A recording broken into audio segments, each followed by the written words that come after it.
3 flat हैं। 2 flat वो खुद के रहने के लिए इस्तेमाल करते हैं और तीसरा फ्लैट इनका दूसरे शहर में है। अब ये कहना ये चाह रहे हैं कि दूसरे शहर का जो तीसरा फ्लैट है उसको बेच करके और जहां वो रह रहे हैं वहां एक और फ्लैट खरीदना चाहते हैं। अब इनका सवाल है कि ऐसी सूरत में क्या उन्हें सेक्शन 54 के तहत टैक्स छूट मिलेगा कि नहीं मिलेगी। मुकेश जी, क्या सुझाव आपका? बहुत ही इंटरेस्टिंग क्वेश्चन है।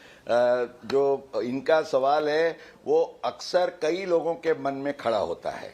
अब ये हमारे 2 सेक्शंस हैं, वो ख्याल रखना है। उन्होंने सीधा सेक्शन 54 का जिक्र किया है क्योंकि 54 में आप एक प्रॉपर्टी बेचते हैं और उसका रेसिडेंशियल प्रॉपर्टी, उसका जो गेन है उसको एक नई रेसिडेंशियल प्रॉपर्टी को खरीदने में या कंस्ट्रक्ट करने में आप उसका यूटिलाइज करते हैं, तो आपको सेक्शन 54 का फायदा मिलता है, एग्जम्पशन का।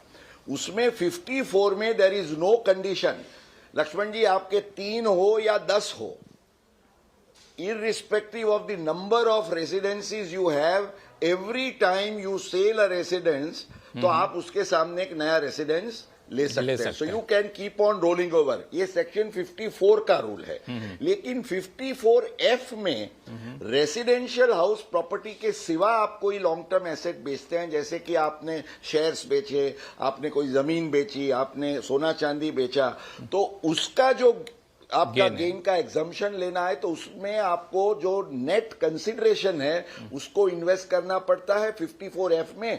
पर वहां एक रूल ये है कि अगर आपके पास एक से ज्यादा रेसिडेंशियल प्रॉपर्टी है तो आप इसका फायदा नहीं ले सकेंगे। So you can invest in a second house but not in a third और फोर्थ और फिफ्थ हाउस।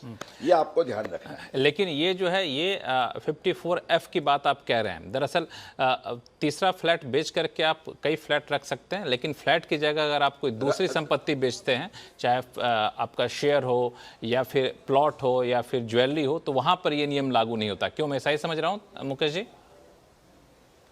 नहीं, ये एक घर का नियम जो है रिस्ट्रिक्शन, वो 54F में है, 54 में नहीं है। इसलिए हमारे जो दर्शक हैं हैदराबाद के, उनको कोई चिंता का कारण नहीं।